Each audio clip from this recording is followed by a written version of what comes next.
그 어떤 사람이 이 꿈을 꾸는데 매일 밤마다 악몽을 꾸는 겁니다. 그 꿈에 그 신비로운 보자기로 얼굴을 감춘 어떤 존재가 나타나가지고 계속 자기 일을 방해하는 겁니다.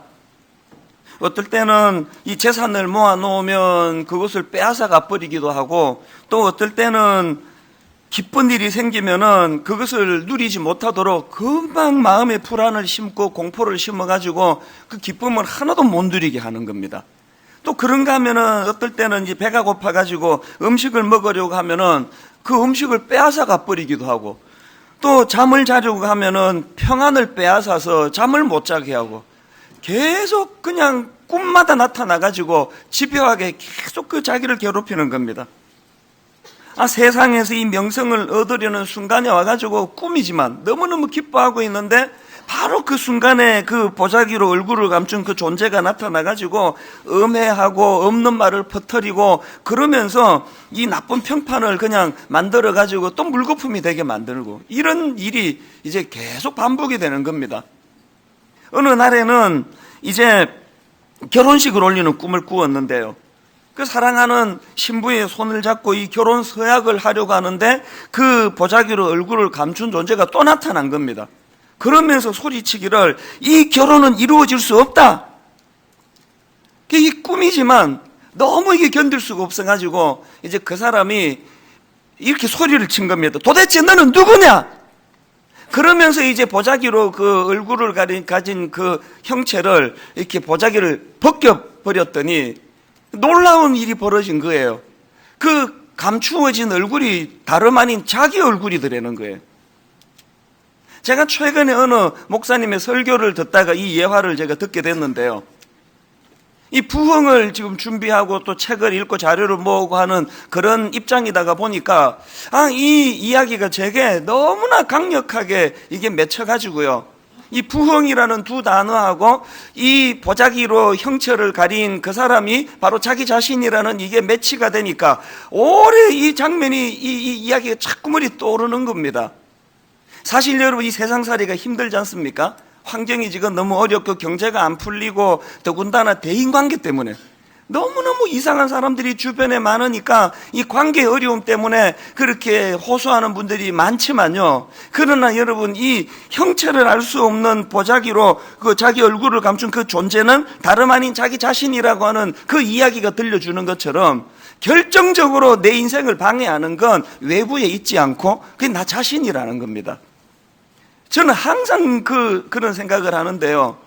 누가 저를 망하게 만들겠습니까? 아무도 없습니다. 저를 망하게 하는 유일한 존재는 저 자신 아닙니까? 우리 가정을 깨트리는 존재가 외부의 여러 요인에서도 찾을 수 있지만 궁극적으로 요인은 바로 나 자신에게서 발견되어지는 것.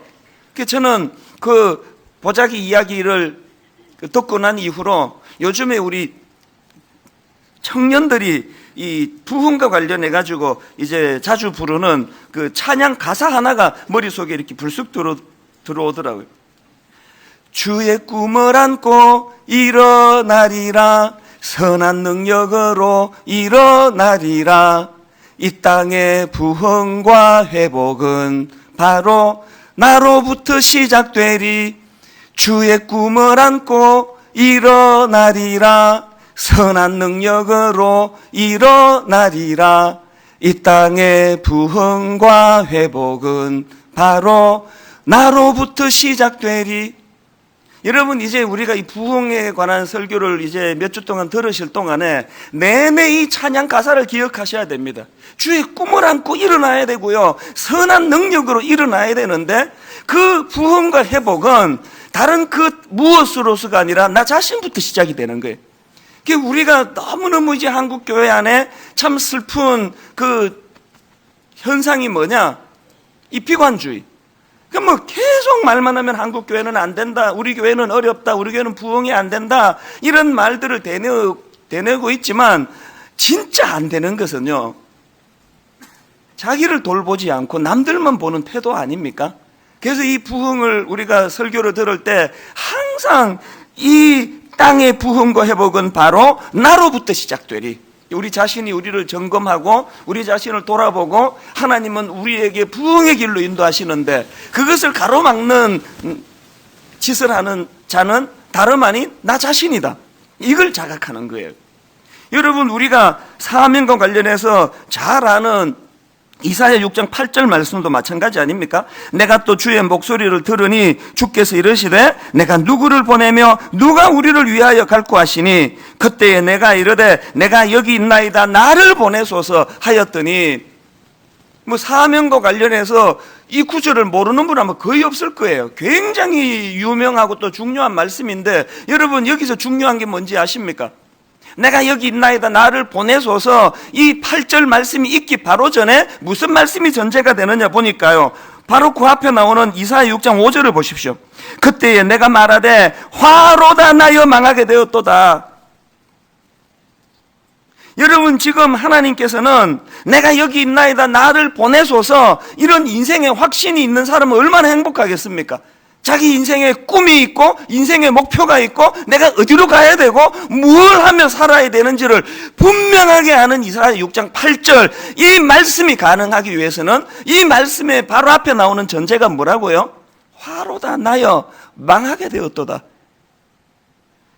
가면 덮어쓰고 내 인생길을 가로막는 그 존재는 다름 아닌 나 자신이다. 이걸 자각하는 사람만이 사명을 깨달을 수 있다는 이야기 아닙니까? 로마서 8장은요 성경 가운데 그 보석이다 이렇게 말하는 학자들이 있고, 보석으로 치면 이 가운데 그 다이아몬드 가운데에 있는 그 다이아몬드에 해당된다 이렇게까지 말하는 분이 있을 정도로 로마서 8장은 성경 중에 그 복음의 액기스를 담고 있는 그런 귀한 말씀인데, 여러분 로마서 8장에 나오기 위해서는 바로 그 앞에 나오는 로마서 7장에서의 그 사도 바울의 처절한 자기인식, 오호라 나는 곤고한 사람이로다, 이 사망의 몸에서 누가 나를 건져내랴.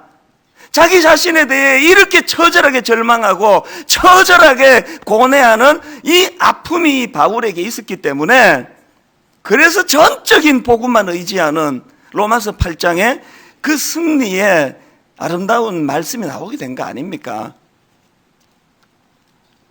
저는 이번 그 부흥 시리즈를 설교하는 내내 하나님 앞에 제가 사모하는 것은, 아버지, 제가 이 말씀을 준비하는 동안에 성도들에게 전하기 위한 것이 아니라 이 말씀 준비하는 과정에 제 심령의 부흥을 허락하여 주시옵소서. 아버지, 목사인 저만 바뀌면 분당 우리 교회는 부흥이 됩니다. 제가 문제입니다.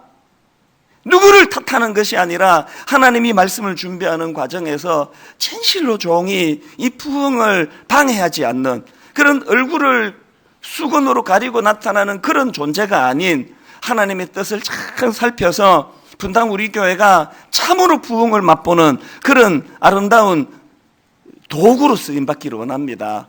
오늘 이런 맥락에서 이제 이 부흥에 대한 두 번째 이제 포인트를 좀 나눠보려고 하는데요. 이제 오늘은 그 성경에 나오는 인물인 이 야곱이라는 인물을 좀 살펴보면서 이제 야곱이 경험했던 이 부흥, 이 회복, 이걸 이제 우리도 좀 꿈꾸기를 원하는데요.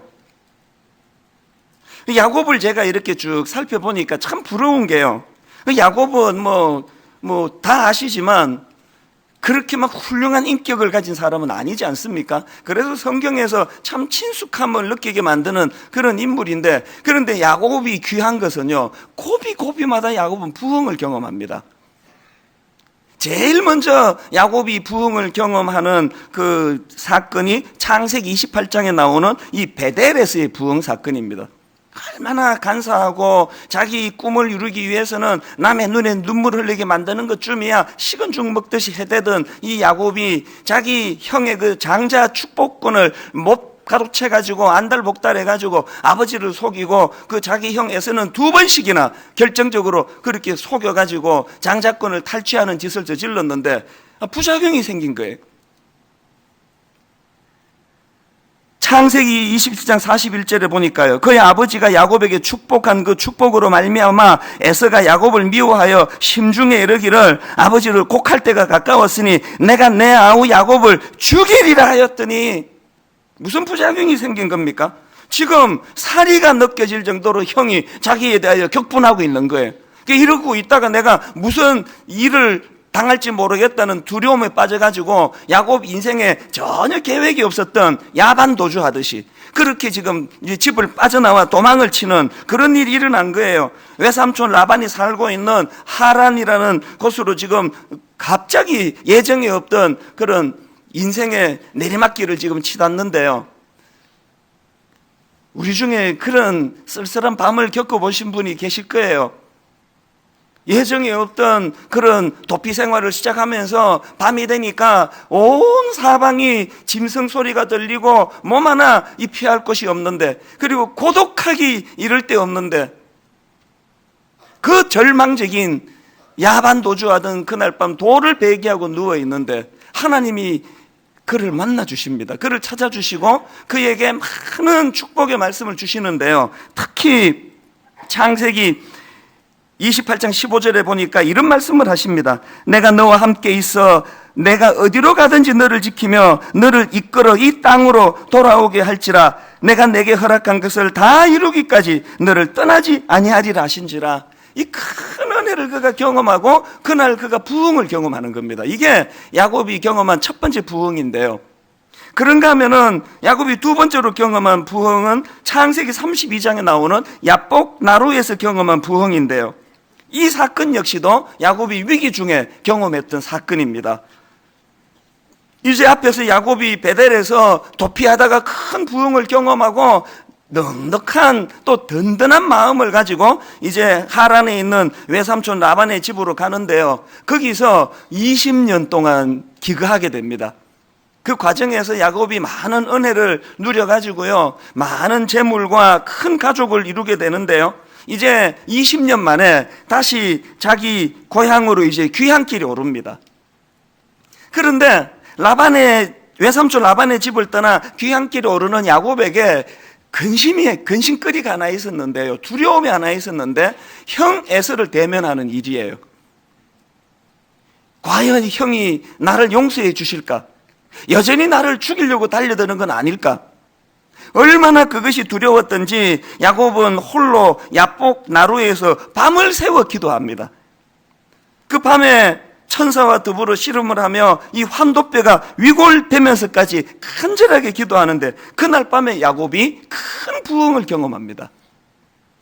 그 감격이 얼마나 컸던지 창세기 32장 30절에서 야곱이 이런 표현을 씁니다. 그러므로 야곱이 그곳 이름을 브니엘이라 하였으니 그가 이르기를 내가 하나님과 대면하여 보았으나 내 생명이 보존되었다 함이더라. 이 큰 부흥을 경험하고 이제 형 에서를 대면하는데 하나님이 그 마음을 다 녹여주신 거 아닙니까? 그래서 생각지도 못한 극적인 화해가 이루어집니다. 창세기 33장 4절, 에서가 달려와서 그를 맞이하여 안고 목을 어긋 맞추어 그와 입 맞추고 서로 우니라.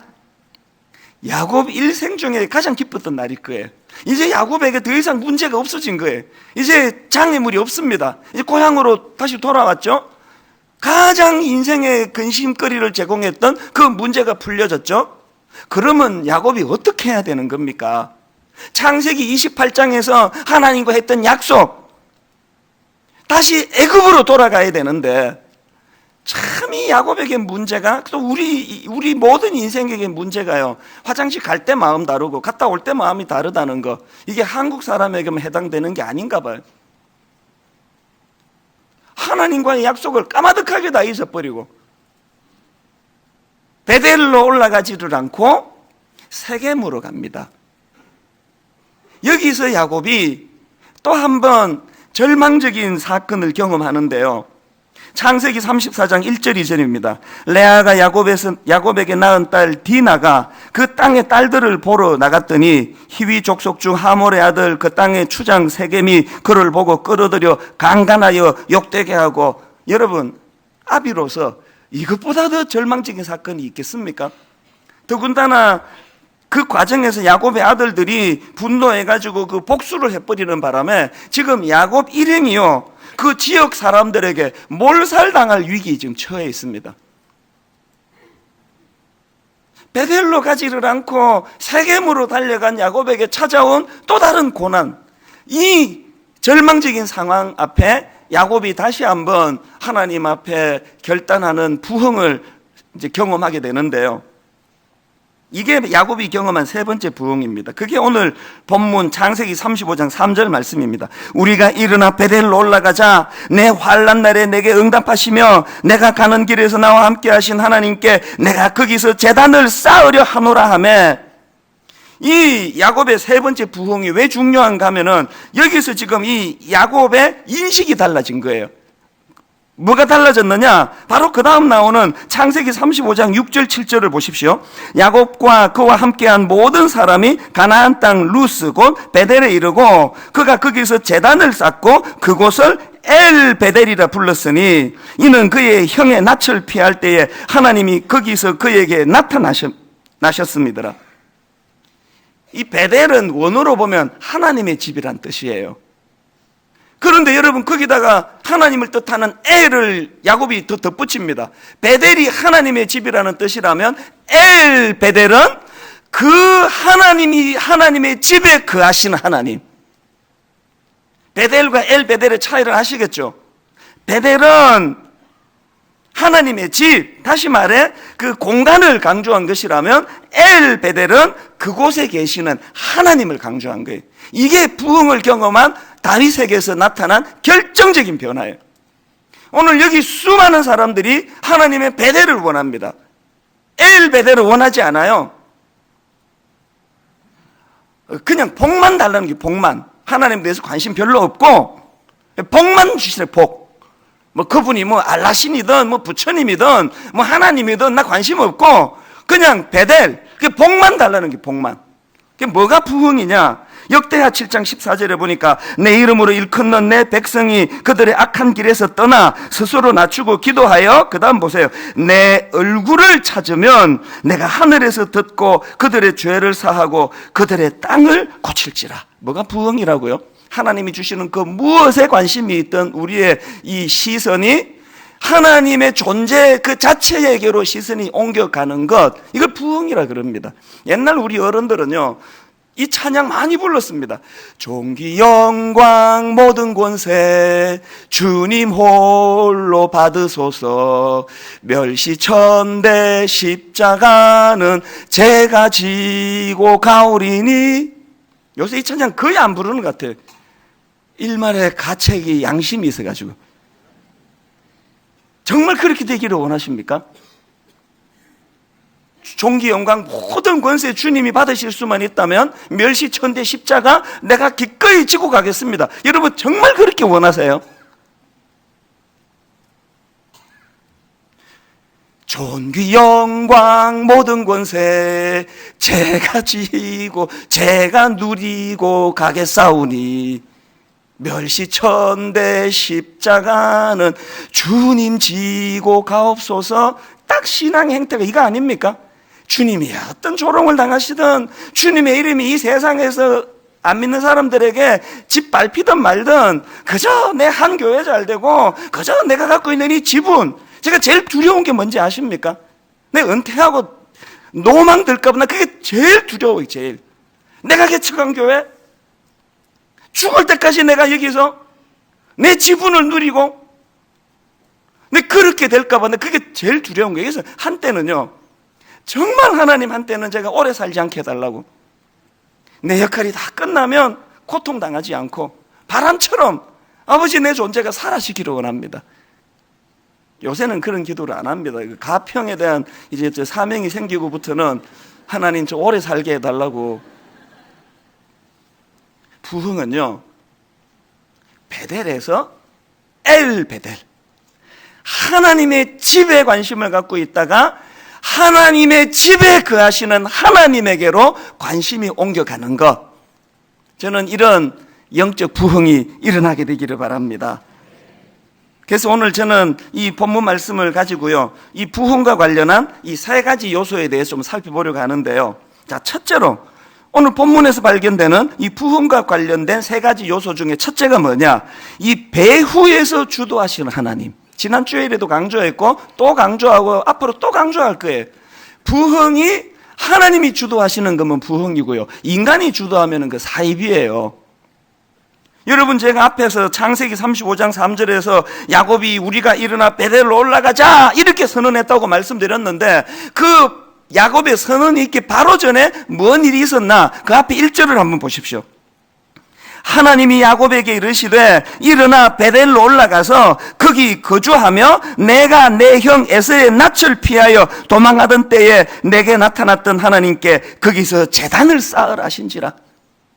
야곱이 일어나 베델로 올라가자라고 선언하기 전에 선행하는 하나님의 개입하심, 일하심, 하나님의 주도하심, 이게 1절에 나와 있다는 거예요. 사실 그러고 보면은요, 이 야곱의 일생을 쭉 정리해 보면은 요약하면 이 싸움이에요. 자기가 원하는 데 머물기를 원하는, 자기가 하고 싶은 일을 하고 살기를 원하는, 세겜에 머물기를 원하는 이 야곱의 자아하고, 그런 야곱을 쳐서 복종시켜 일어나 베델로 가자라고 선언하게 하기를 원하시는 이 하나님과 야곱의 자아와의 싸움, 이게 야곱의 일생이고요, 그게 우리의 인생 아닙니까? 제가 여러 번 말씀드렸지만 이 요나서 1장에서 참 제가 늘 은혜를 받는 게 뭐냐, 요나서 1장은요 두 그러나의 대결이에요. 두 그러나. 첫 번째 나오는 그러나는 요나서 1장 3절입니다. 그러나 요나가 여호와의 얼굴을 피하려고 일어나 다시스로 도망하려 하여 욥바로 내려갔더니, 여기 나오는 3절에 나오는 그러나는 하나님의 명령에 반항하는 그러나, 하나님의 말씀에 불순종하는 그러나, 하나님의 뜻을 거역하는 자기 자아의 못된 그러나예요. 이 그러나와 또 다른 한 그러나가 4절에 나오는데요. 4절, 여호와께서 큰 바람을 바다 위에 내리심에 바다 가운데에 큰 폭풍이 일어나 배가 거의 깨지게 된지라. 우리말 성경에는 그걸 생략해 버렸는데 원어로 보면 이 4절은요 그러나라는 이 접속사가 있습니다. 이걸 왜 생략했는지 저는 이해가 잘 안 됩니다. 요나서 1장에서 가장 중요한 표현은 4장에 나오는 이 그러나라는 접속사예요. 요나서 1장은요 3절에 나오는 하나님의 뜻에 불순종하는 인간의 그러나와 그 4절에 하나님의 뜻에 불순종하는 인간의 그러나에 대항하시는 하나님의 그러나의 대결, 이게 요나서 1장입니다. 이게 인류 역사 아닙니까? 이건 우리 개인의 삶을 요약해 놓은 거 아닙니까? 하나님께 끝간데 없이 반항하기를 원하는 내 자아가 만들어내는 못된 그러나와 내 못된 그러나를 방치하지 아니하시고 그 못된 그러나의 제동을 거시는 하나님의 그러나. 여러분, 이 인간의 그러나와 하나님의 그러나가 대결해서 하나님이 패하신 적이 한 번도 없습니다. 빨리 항복하시는 게 낫습니다. 제가 잘한 게 그거 아닙니까? 30살 때 빨리 제가 하나님 뜻을 보고 항복하고 뭐 미국 시민권이고 뭐고 비즈니스 뭐고 다 내려놓고 그냥 가방 2개 들고 한국에 돌아왔더니 30살 이후로 내 인생에서 여러분 갈등이란 게 없습니다. 혼미함이란 없습니다. 50 넘어가면서 요즘 내 인생의 전성기예요. 교회 커져서 전성기가 아니에요. 내 내면 세계가 너무너무 행복해요. 내 내면 세계가 너무 질서, 일이 없어서 그렇게 행복한 거 아니에요. 1만 성도 파송 운동, 분리 개척, 이런저런 문제가 한두 가지가 아니지만 제가 발견한 인생의 순풍이 뭐냐? 하나님의 그러나에 빨리 항복하는 거예요. 하나님의 그러나에 빨리 순종하는 거예요. 하나님의 그러나 앞에 내 자아의 그러나를 굴복시켜 버리니까 내 인생에서 갈등이 없습니다. 제가 이 창세기에서 야곱의 일생을 쭉 묵상을 하면서 은혜를 받는 게 뭔지 아십니까? 하나님은요 우주적인 창조의 원리, 창세기 1장 1절에서 이렇게 말씀하십니다. 태초에 하나님이 천지를 창조하시니라. 그리고 2절 3절, 땅이 혼돈하고 공허하며 흑암이 깊음 위에 있고 하나님의 영은 수면 위에 운행하시니라. 하나님이 이르시되 빛이 있으라 하시니 빛이 있었고. 여러분, 혼돈과 공허와 흑암의 상태를 빚어서 천지를 창조하셨던 이 하나님의 원리가 창세기에서 야곱이라는 보잘것없는 한 인생에게도 똑같은 무게로 수고하시고 애쓰시며 이 원리가 적용이 되는, 결국 혼돈과 공허와 흑암의 상태에 빠진 한 인생 야곱을 어떤 빛의 세계로 그를 인도해 주시느냐? 일어나 베델로 돌아가자 선포하게 만드시는 그 하나님, 이 놀라운 거 아닙니까? 그래서 바울이요 고린도후서 4장 6절에서 이렇게 표현합니다. 어두운 데서 빛이 비치라 말씀하셨던 그 하나님께서 예수 그리스도의 얼굴에 있는 하나님의 영광을 아는 빛을 어디에? 우리 마음에 비추었느니라. 이 놀라운 말씀 아닙니까? 이 혼돈과 공허와 흑암에 있던 이 천지를 말씀으로 질서의 세계로 창조하신 그 하나님이 그 정성, 그 원리를 가지고 이 혼돈과 공허와 흑암의 길을 걸어가고 있는 혼미한 야곱 한 사람을 위하여, 바울 한 사람을 위하여, 이찬수라는 이 보잘것없는 한 사람을 위하여 하나님이 들이시는 이 수고, 그 정성, 이 같은 원리들은 같은 원리. 그래서 바울이 바로 그 다음 7절에 이렇게 이야기합니다. 우리가 이 보배를 질그릇에 가졌으니 이는 심히 큰 능력은 하나님께 있고 우리에게 있지 아니함을 알게 하려 함이라. 뭐가 부흥인지 아십니까? 난 별로 중요한 게 아니라는 걸 자각하는 게 부흥이에요. 내 안에 계시는 예수 그리스도, 이 혼돈과 공허와 흑암의 상태를 빚어 아름다운 하나님의 형상을 닮은 일어나 베델로 돌아가자 선포하게 만드는 그 일을 위하여 십자가 지신 예수 그리스도가 내 안에 자리 잡음으로 더 이상 인생에 혼미가 없고 공허함이 없고 혼란이 없는 빚어 창조의 세계로 인도하시는 그 하나님, 이것을 맛보고 감격하는 것, 이게 부흥이라는 것입니다. 그런가 하면은 부흥과 관련한 두 번째 요소가 뭐냐? 고난의 광야예요.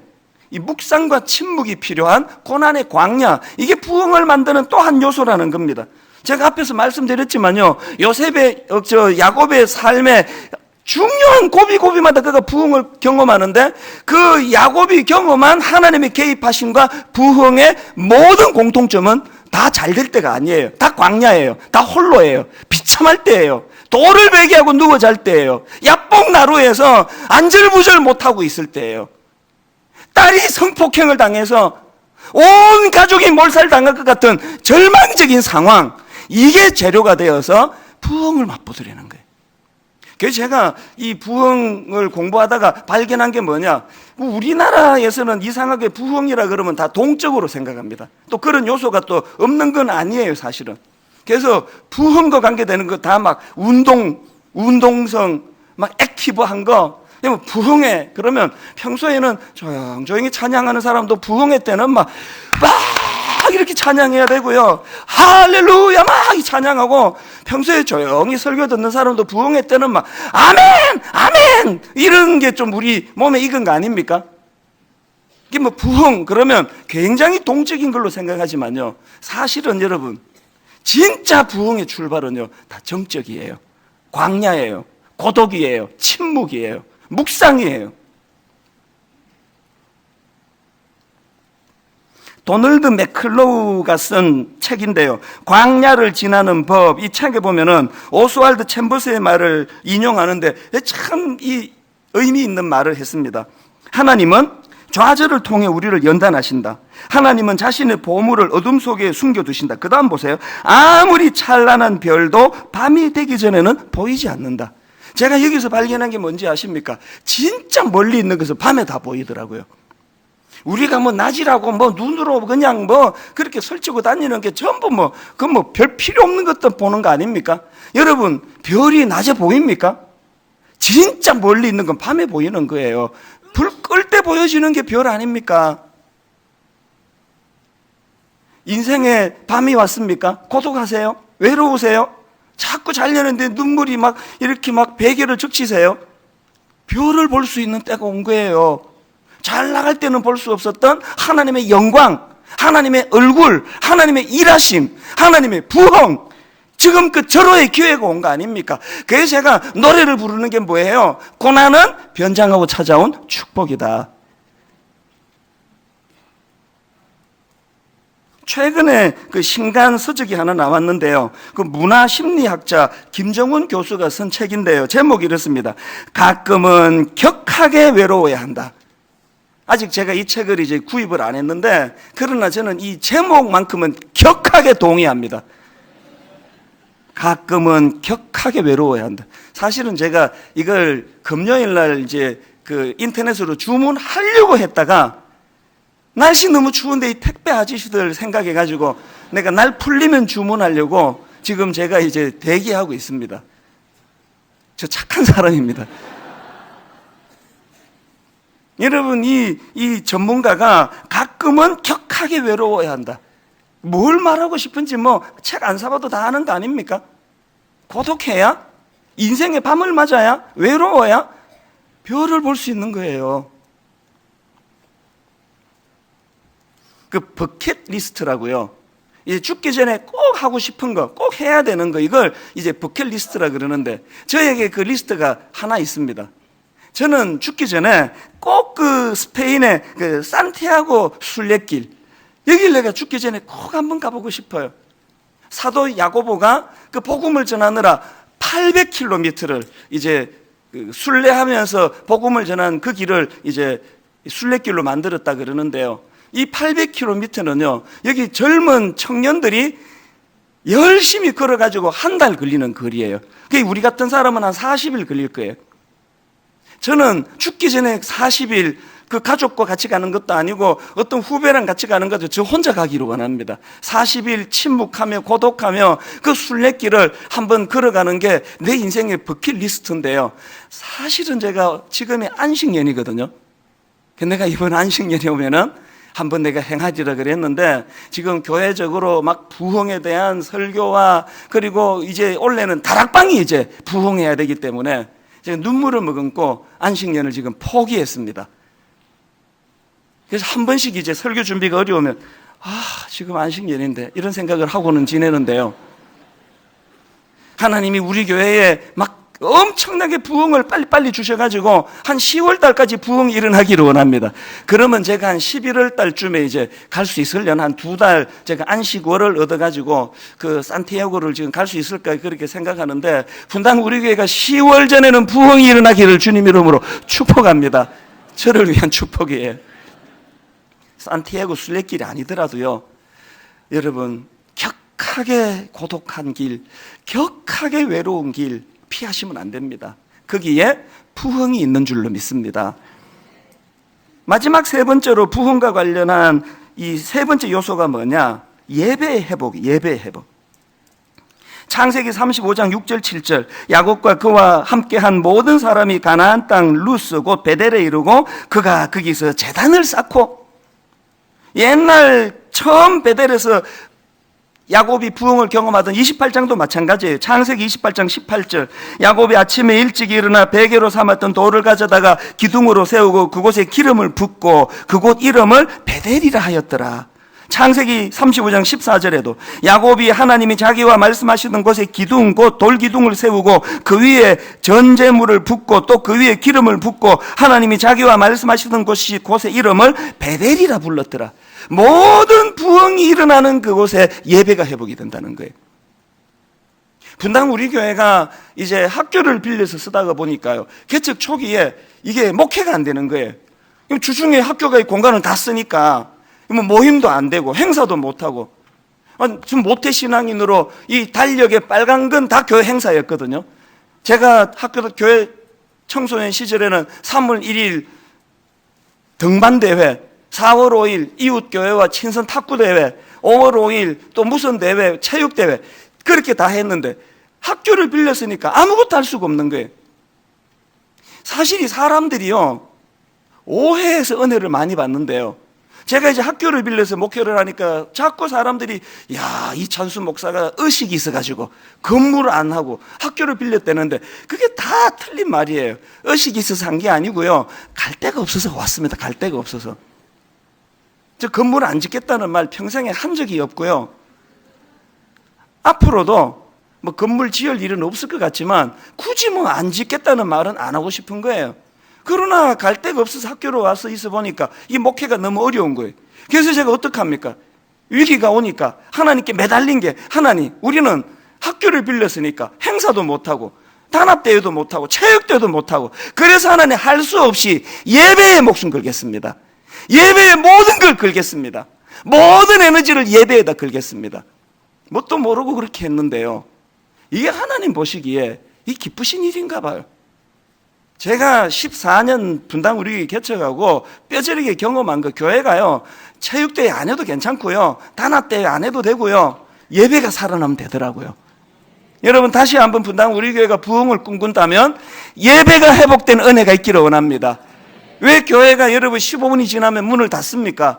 이게 어떤 분에게 상처가 된다는 걸 알아요. 그리고 죄송해요. 어떤 분의 항변은 옳은 이야기예요. 목사님 15분 늦게라도 와서 예배 드리는 게 낫지, 그나마 예배 안 드리는 게 낫습니까? 그 말 맞습니다. 그러나 제가 두려운 건요, 그분이 오늘 15분 늦게 예배를 드렸고 그 다음 주일 또 15분 늦게 예배 드리고 또 그 다음 주일 15분 늦게 드리면서 그게 습관이 될까 봐 두려운 거예요. 여러분 예배가 지각이 없는 그날이 올까요? 한번 예배의 인생을 거는 그날이 올까요? 예배 한번 잘 드리면 내 인생이 변화된다는 이걸 이론이 아니라 우리 삶 속에서 한번 맛보게 될까요? 이걸 맛보게 되는 그날이 오기를 원합니다. 결론을 맺으려고 합니다. 세겜에 머물러 계세요? 여러분 눈으로 세겜이 더 좋아 보입니까? 베델을 잊어버렸습니까? 베델로 돌아가야 돼요. 여러분 이제 이번 주 성경 암송 구절은 창세기 35장 3절이 본문 말씀이에요. 우리가 일어나 베델로 올라가자. 그 베델이 어떤 곳입니까? 내 환난 날에 내게 응답하시며 내가 가는 길에서 나와 함께 하신 하나님께 내가 거기서 제단을 쌓으려 하노라 하며, 기계적으로 외우는 것이 목표가 아니고요, 여러분 이 말씀이 내 인생에 구현되기를 갈망하면서 소원하면서 한 주 동안 이 말씀을 묵상하시는 귀한 여러분 되시기를 바랍니다. 결론을 맺습니다.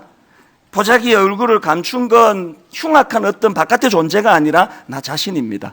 부흥을 갈망할 때마다 하나님 앞에 이 청년들이 부르는 이 노래 가사를 되뇌어야 합니다.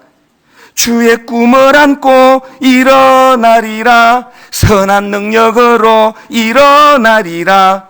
이 땅의 부흥과 회복은 바로 나로부터 시작되리.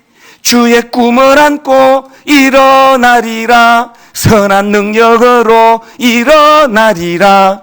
이 땅의 부흥과 회복은 바로 나로부터 시작되리. 바로 나로부터 시작되리. 바로 나로부터 시작되리.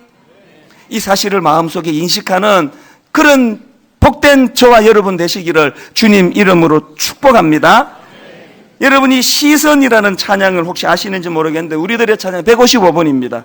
내게로부터 눈을 들어 주를 보기 시작할 때 그저 내 손에 들려지는 복, 내 손에 들려지는 하나님 주시는 축복, 여기에 시선이 머물다가 이 시선이 엘 베델, 하나님에게로 시선이 옮겨지는 것, 이 부흥이라고 그럽니다. 가사를 생각하시면서 우리 같이 불러보기 원합니다. 내게로부터 눈을 들어, 내게로부터 눈을 들어 주를 보기 시작할 때 주의 일을 보겠네. 주의 일을 보겠네. 내 작은 마음 돌이키사 야곱처럼 내 작은 마음 하늘의 꿈 꾸게 하네. 주님을 볼 때 꾸게 하네. 여러분이 꿈을 가지고 선포합니다. 모든 시선을 주님께 드리고 살아계신 하나님을 느낄 때 내 삶은 주의 역사가 되고, 여러분이 아십니까? 하나님이 일하기 시작하네. 일하기 시작하네. 성령이 나를 변화시켜 성령이 나를 변화시켜 모든 두려움 사라질 때 주의 일을 보겠네. 주의 일을 보겠네. 광야와 같이 황폐한 땅 한가운데서 주님 마음 알게 되리. 주님을 볼 때 모든 시선을 주님께 드리고 전능하신 하나님을 느낄 때 세상은 주의 나라가 되고 하나님이 일하기 시작하네. 하나님이 일하기 시작하네. 여러분, 이 찬양 한 번 더 부르기 전에 모든 부흥이 나로부터 시작된다면 깊이 자기를 돌아보셔야 돼. 여러분, 혹시 지금 세겜에 머물러 있는 거 아니십니까? 지금 계속 슬프고 비극적인 일이 일어나고 있는 건 내가 지금 세겜에 머물러 있어서 그런 거 아닙니까?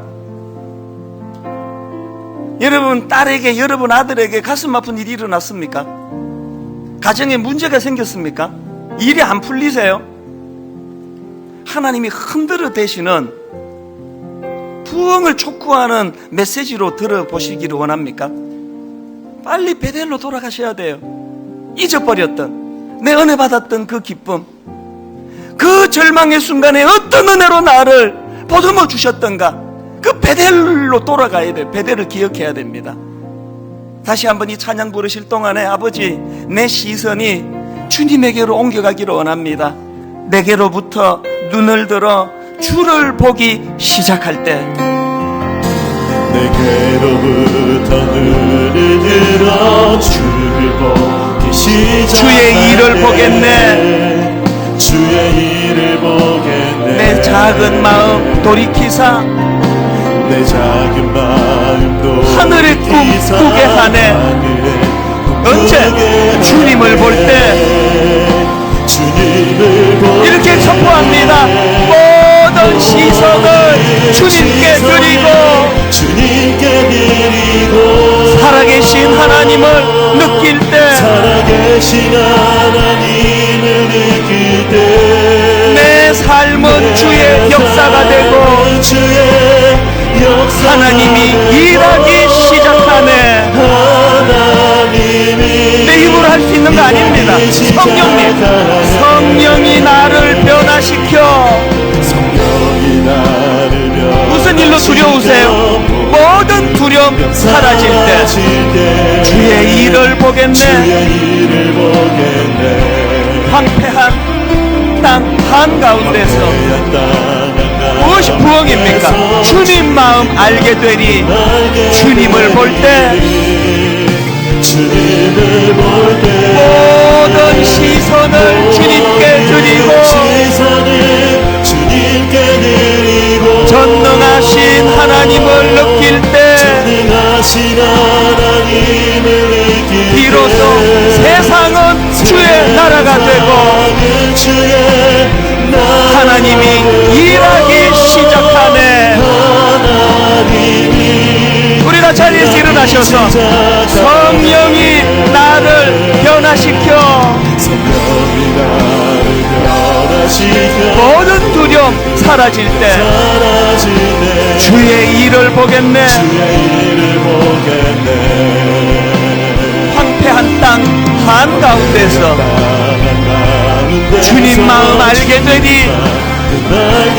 주님을 볼 때 주님을 볼 때 모든 시선을 주님께 드리고 주님께 드리고 전능하신 하나님을 느낄 때 전능하신 하나님을 느낄 때 세상은 주의 나라가 되고 주의 나라가 되고 하나님이 일하기 시작하네. 모든 시선을 주님께 드리고 모든 시선을 주님께 드리고 살아계신 하나님을 느낄 때 살아계신 하나님을 느낄 때 내 삶은 주의 역사가 되고 역사가 되고 하나님이 일하기 시작하네. 그 하나님을 예배합니다. 예배합니다. 찬양합니다. 주님만 날 다스리소서. 예배합니다. 찬양합니다. 주님 홀로 높임 받으소서. 마지막으로 한 번 더 선포합니다. 예배합니다. 찬양합니다. 주님만 날 다스리소서. 주님만 날 다스리소서. 예배합니다. 찬양합니다. 찬양합니다. 주님 홀로 높임 받으소서. 주님 홀로 높임 받으소서. 주님 홀로 높임 받으소서. 주님 홀로 높임 받으소서. 오늘도 저를 따라 큰 소리로 3번 선포하고 통성으로 하나님 앞에 부흥을 달라고 기도하기 원합니다. 이렇게 따라 선포하십니다. 주여 은혜를 주옵소서. 주여 은혜를 주옵소서. 주여 은혜를 주옵소서. 주여 은혜를 주옵소서. 주여 은혜를 주옵소서. 주여 은혜를 주옵소서. 살아계신 하나님 아버지, 부흥을 갈망합니다. 고독한 광야에서 루스를 베델로 바꾸어 주시는 그 하나님 앞에 부흥을 갈망합니다. 하나님, 내가 누워있는 이 초라한 돌베개 자리가 부흥의 아버지 자리가 되기를 원합니다. 아버지 약복 나루에서 아버지 형제들을 두려워하는 그 두려움이 재료가 되어 하나님 아버지 부흥을 맛보는 아버지 노부가 되었던 야곱을 기억하면서 우리에게도 그 부흥이 일어나기를 원합니다. 사랑하는 딸이 성폭행을 당하고 온 가족이 멸절되는 위기 속에 있을 때 하나님, 그 두려움이 재료가 되어 부흥을 맛보게 되었던 우리가 일어나 베델로 올라가자 부흥을 맛보았던 야곱의 부흥이 우리의 부흥이 되기를 원합니다. 하나님 아버지, 은혜의 자리로 우리를 인도하여 주옵소서. 하나님 아버지, 우리가 은혜의 자리로 나아가기를 원합니다. 하나님, 우리가 일어나 일로 나아가기를 원하오니 주시 은혜 주옵소서.